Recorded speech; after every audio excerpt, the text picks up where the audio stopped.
Buenos días, saludamos a nuestra audiencia. En el día de hoy hablaremos con el profesor José Alberto Pérez Toro, quien nos indicará los métodos que utilizó para investigar el surgimiento de la industria colombiana.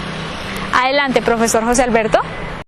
Hoy vamos a hablar sobre un trabajo de investigación que hice sobre la idea de la industrialización en Colombia, pero para poder construir ese documento de investigación tuve que hacer una investigación sobre cómo investigaban distintas personas. Me encontré a Eva Sanz y a Inmaculada Simón Ruiz, que escribieron un libro sobre metodologías de la investigación. Me decía que el problema con las teorías es que primero estas tienen que inventarse, ya que no pueden ser inferidas o ir más allá de las leyes existentes. Yo estaba tratando de armar cómo funcionan muchas empresas unidas en un todo que forman un sector que lo llamamos industrial, y que tenía que introducir conceptos claves que no siempre están presentes en las leyes observables. Es decir, que las teorías solo explican leyes conocidas y que el método hipotético deductivo establece que las teorías científicas no son descubiertas sino inventadas por los tratadistas. Bueno, en ese método científico descubrimos que una parte es una hipótesis que debe probarse o refutarse, y Popper, si recordamos lo que él nos dijo, que esas teorías debían someterse a la falsación o comprobar una hipótesis nula, que es la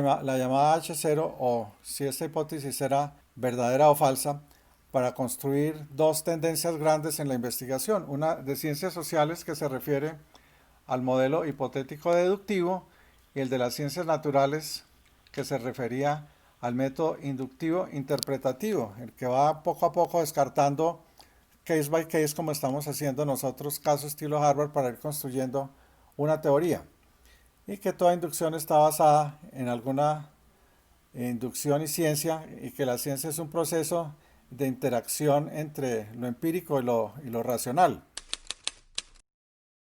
De Comte y Popper, que nos hablan sobre el positivismo. Dice que el positivismo se atiene a la tradición en la cual se fundamentan diversas percepciones históricas, y Comte nos dice que la ciencia de la sociedad es la que se debe construir sobre los cimientos de las ciencias naturales, ordenando la observación de los eventos de acuerdo a unos patrones que él va a trabajar a través de la comprobación estadística. Bueno, Popper después desarrolla sobre la escuela que él llama positiva, nos trata de sugerir que hay que probar con las leyes causales evolutivas originadas en los fenómenos observables la validez de las teorías, y nos dice que había varias formas o tres etapas de llegar a este conocimiento. Uno nos dice que es el conocimiento teleológico, otro el metafísico y finalmente el positivo. Pero la parte interesante de todo este ejercicio que hemos hecho, basados en Popper, en su trabajo sobre la pobreza del historicismo, nos dice que las matemáticas son la base del conocimiento de las ciencias. Se puede entonces construir teorías que llama robustas, y ingresamos al orden del carácter predictivo de lo social. Tal vez la gran pregunta que se hacen los científicos es si las ciencias sirven para hacer predicciones. Arranca todo con los estudios que se hicieron sobre astronomía para averiguar cuándo hay eclipses, cuánto se demora la Tierra en girar alrededor del Sol, cómo giran los astros alrededor del Sol, por qué aparece el cometa Halley, y van construyendo un aparato, llamémoslo teórico, predecible. Si no se hubieran hecho esos ejercicios, el hombre pues sencillamente no hubiera podido ir al espacio. En la década del 20 el Círculo de Viena propuso y dijo que el conocimiento era posible en la medida en que se respetaran los postulados de la tradición científica. Y viene Popper con sus libros de la lógica del conocimiento científico y dice que las teorías pueden verificarse y falsarse, y nos dice que primero hay un rechazo de la prueba de la verdad científica, que procede nada menos que de la negación de la denominada hipótesis nula frente a una hipótesis alternativa. Que entonces lo que podemos hacer con esas evidencias estadísticas es delimitar, conforme a la definición del intervalo de confianza, la validez o no de una ciencia, si es falsa o si es verdadera, a través de intervalos de aceptación o de rechazo. Bueno, Popper después, en la historiografía y la cuestión económica, nos dice que uno puede hacer una conexión entre economía, y física. Dice que procede con el método histórico a relacionar fenómenos, por ejemplo, en mi caso la industrialización, el desarrollo económico, el efecto de los aumentos de productividad que hemos visto en nuestros trabajos de investigación de este semestre, el nivel y variación del ingreso per cápita que da lugar al desarrollo económico por regiones. Veíamos en el ejercicio que estamos haciendo sobre los hidrocarburos y las formas de llevar de centro de producción a centro de distribución nuestro producto a través de oleoductos.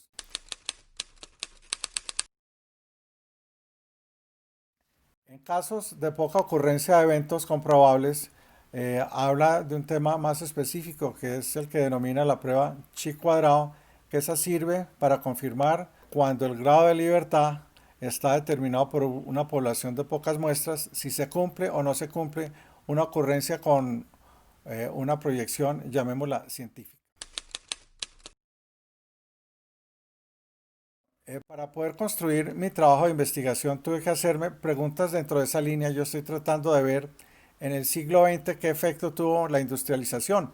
Mire, por ejemplo, análisis de series de tiempo, que es un ejercicio muy usado en álgebra lineal. Miré los ciclos económicos, miré fases ascendentes y fases descendentes de la economía. Acá pues ya estoy entrando en el terreno de las hipótesis que tenía que plantearme para ver si las políticas que aplicó Colombia en el siglo XX estaban orientadas a producir el desarrollo. Me encontré un trabajo muy interesante del profesor Angus Maddison que se llama The World Economy, a Millennial Perspective. Es un trabajo puramente econométrico en que el profesor Maddison hace un análisis de los últimos 1000 años de desarrollo económico en el mundo para ver qué efecto había producido el crecimiento del producto y fundamentalmente el decrecimiento de la población en el mundo también, para demostrar que el Producto Interno Bruto per cápita había crecido muchísimo en los últimos 1000 años, pero en particular con la irrupción de la revolución científica a partir del siglo XIX. Y un estudio que hizo el Banco de la República que se llama El crecimiento económico colombiano en el siglo XX, el cual reconstruye todas las series de tiempo que se habían hecho sobre Colombia, la vuelve una sola serie y analiza punto por punto en el tiempo cómo ocurrieron estos eventos o por lo menos cómo cambiaron las variables. Mirando el libro de Angus Maddison pude reconstruir o mirar su trabajo, cómo se comportó el Producto Interno Bruto en Argentina, en Colombia, en Estados Unidos. Miré varios países. O cómo fue la tasa de crecimiento entre 1870 y el año 98 para descubrir que entre 1870 y 1913, antes de la Primera Guerra Mundial, muchas economías tuvieron altas tasas de crecimiento del producto, pero después de la Primera Guerra Mundial, por lo menos hasta el año mediados de la década de los 50, 60, la tasa de crecimiento se multiplicó en Europa, en Estados Unidos, en América Latina y en Colombia.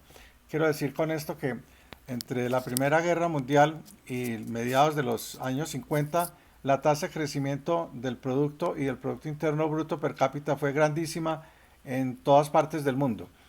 Uno, por la disminución de la natalidad, de las tasas de natalidad y mortalidad, pero segundo, por los aumentos de la productividad. Bueno, este ha sido un tema que a los expertos en desarrollo económico los han preocupado muchísimo. Miré las cifras que había construido el Banco de la República de cómo se había comportado el crecimiento año por año durante un siglo y me llamó la atención que las cifras del Banco de la República solamente mostraban dos cosas, que era una especie de cegueta que subía y bajaba en los 100 años el Producto Interno Bruto per cápita y si agregaba esas tasas de crecimiento, pues descubría que la economía de Colombia se había multiplicado muchísimas veces. Es decir, la tasa de crecimiento de la economía colombiana se multiplicó algo así como 90 veces durante todo el siglo. Vi que se registró un crecimiento sostenido y real del producto del 4,65 entre 1906 y el año 2000, que en el mismo periodo el aumento de la población fue el 2,35% y que el Producto Interno Bruto había crecido muchísimo más rápidamente. En consecuencia, la producción creció 8,86 veces en un siglo, lo que es una barbaridad, es una de las tasas de crecimiento más altas del mundo. Si le resto la tasa del 2,35% de la población, aún así la economía colombiana se multiplicó 7,45 veces. Estas cifras del Banco de la República me sirvieron mucho como justificación para plantearme como una hipótesis. Considero que la idea de la industrialización ha sido una fuente de desarrollo, tema que no había encontrado la simpatía para su análisis por parte de muchos historiadores y economistas. Claro, ¿por qué lo digo de esa manera tan tajante? Porque la industria puede representar entre el 25 y el 35% del Producto Interno Bruto. Con esa participación tan grande, es de suponer que si la industria creció muchísimas veces durante un siglo, pues el impacto en el desarrollo debió haber sido muy grande.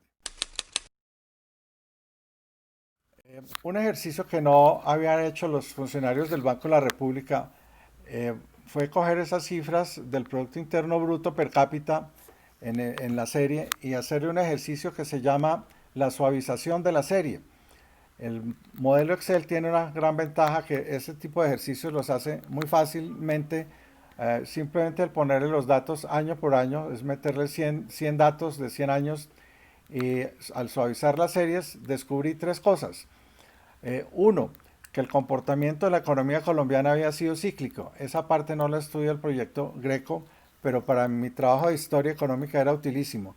Uno, porque descubrí que había habido 5 grandes ciclos de la economía colombiana en el cual el sector industrial era uno de los que más había participado en la formación del Producto Interno Bruto. Me basé en unos trabajos que había hecho la Universidad de Cambridge para mirar cuáles fueron los sectores que más crecieron en Inglaterra durante 150 años, y al hacer la regresión de esas cifras, que solamente tenía las cifras año por año, al hacer un modelo sencillo de ARIMA o modelo de regresión simple, podía encontrar cuál era la participación sectorial, y descubrí que la agricultura, los servicios, el comercio, el transporte aportaron muchísimo, pero quizá el más importante factor que contribuyó al crecimiento de la economía inglesa había sido el industrial. A manera de complemento o de comparación, como nos sugería Popper, lo que hice fue extrapolar esas cifras a Colombia, esos principios, y descubrir que también había habido 5 ciclos importantes en el desarrollo de la economía colombiana, en el cual uno de los factores importantes había sido el industrial. Bueno, ¿qué hice después con esas cifras? Tenía que construir un modelo parecido a lo que nos decía Popper sobre el historicismo. Tenía que hacer un relato y se me ocurrió hacer un ejercicio.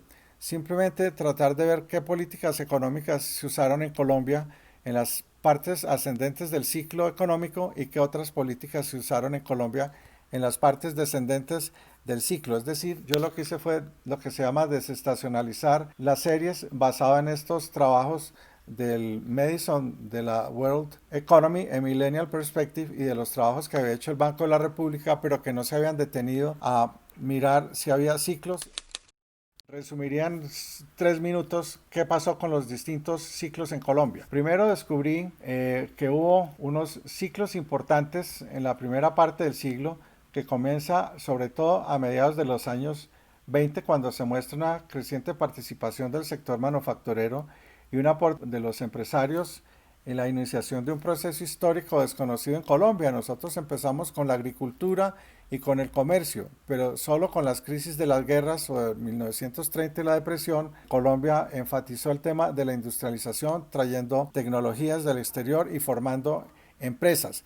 Algo muy parecido a lo que estamos viendo con nuestras empresas de investigación, nuestro proyecto de investigación. De este momento histórico es todavía un ejercicio singular y era difícil, entre otras, conseguir datos para ofrecer explicaciones completas. Pero gracias a unos trabajos de investigación que encontré en el Public Record Office en Londres y los escritos que dejaron Parsons y Roger Brew, y más recientemente Montenegro, me contaban qué había pasado en los años 20 y cómo se juntaron una serie de fuerzas para poder vincular capitales, vincular tecnología, vincular mano de obra y sobre todo algo muy importante, aprovecharse los industriales, que en Colombia había aparecido la mano de obra con mejor poder de compra. El gerente del Banco de la República, el doctor Echavarría, trabajó en la crisis del año 30 y nos relata también algunos primeros episodios del origen de la industria. Se llama Allen Young, escribió un trabajo que se llama Increasing Returns and Economic Progress, que fue publicado por el Economic Journal en el año 28. Ese año también Ramsey escribió su teoría de la demanda. Una segunda fase muy interesante comprende el periodo de la guerra mundial desde el año 34 hasta el 45, y es importante porque la industria avanza como fruto de la acumulación de divisas. Acordémonos que durante la guerra no había que gastar las divisas. Bushnell, que escribió un libro que se llama Eduardo Santos y la política del buen vecino, muestra algunas tendencias de la inversión en obras públicas, en la privatización de empresas y sobre todo en la capitalización de empresas generadoras de industrias como fue el IFI. Otro autor conocido que se llama Paul Rosenstein-Rodan explicó que había que hacer mejor en el sur de Europa para recuperar los países de Italia, del sur y del centro de Europa después de la Segunda Guerra, y consideraba que la manufactura y la industrialización era una forma de traer nuevamente a los hombres que sobrevivieron a la guerra y de convertir a esta región en una exportadora de manufacturas, traer nuevamente tecnología, traer capitales y modernizar la parte sur de Italia. Colombia aprovechó esas políticas y muchos colombianos fueron discípulos de Rosenstein-Rodan en la Universidad de Boston y trajeron estas ideas que incorporaron en los planes de desarrollo. En una tercera fase que llamamos de la profundización de la sustitución de importaciones y la diversificación industrial, que comprende el periodo posguerra, se presentaron aspectos de política económica nuevos para el desarrollo industrial. En mi estudio encontramos discusiones sobre el empleo de niveles diferenciales del arancel de aduanas. El arancel se utilizó como un instrumento de promoción, de acumulación de recursos públicos para el Estado a través de los impuestos de importación.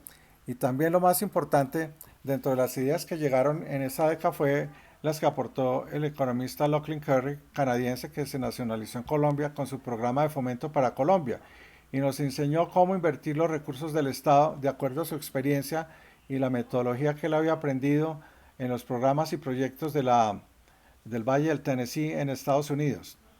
Bueno, sus obras, bases de un programa de fomento para Colombia, y fue el informe de la primera visita del Banco Mundial a Colombia, nos trajo esos aportes y fueron ideas para fomentar la industrialización.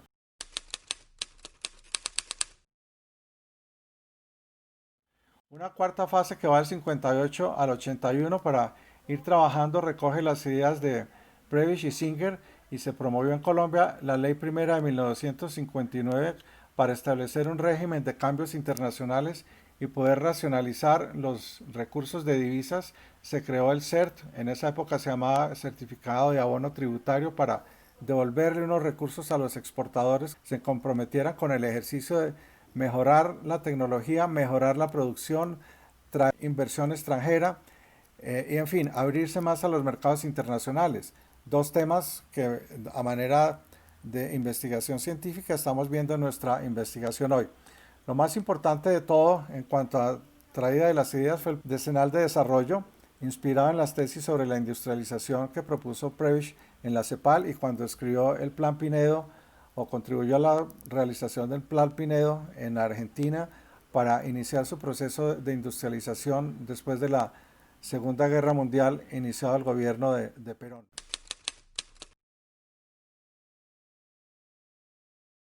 Bueno, finalmente diría que la fase final en que estamos embarcados ahora en Colombia es una quinta fase, que es la de la globalización. El profesor Ian Goldin, en su trabajo de Naciones Divididas, Why Global Governance is Failing, nos habla de las experiencias que vienen del siglo XXI en función del cambio climático, de la ciberseguridad, las pandemias, que ya escribió un trabajo importante sobre el impacto de las pandemias que hoy lo estamos viviendo con el COVID, el efecto de las migraciones. Colombia no se ha podido ausentar de ese problema con la vecindad con Venezuela. La crisis de las finanzas mundiales que nos vino sorpresivamente fue una crisis sistémica, que la crisis del COVID, que causó conmoción en los mercados financieros internacionales. Bueno, pero en la globalización hay un punto que todavía es importante tener en cuenta, que fueron los aportes de Fukuyama para decirnos qué estaba pasando con la construcción de un gran mercado a raíz de la apertura de nuevos mercados, de la disminución de los aranceles. Vimos ayer cómo China, alrededor de la compañía de 18 países, abrió el bloque comercial más grande del mundo. Colombia estuvo trabajando en esa dirección en la década pasada cuando estaba haciendo el ALCA para crear en toda América un gran mercado. Vamos a ver qué sorpresas nos trae Biden si es que finalmente llega a la presidencia y supera el tema de los conflictos políticos que está teniendo. Bueno, este era un resumen que quería participarles sobre ideas que tuve que usar sobre el historicismo o la investigación científica que propone Popper para aplicarlo en un caso real como fue la idea de la industrialización en Colombia, que le he dedicado varios años de investigación y tengo preparado un libro para sacarlo muy próximamente con una de mis universidades amigas. Mil gracias.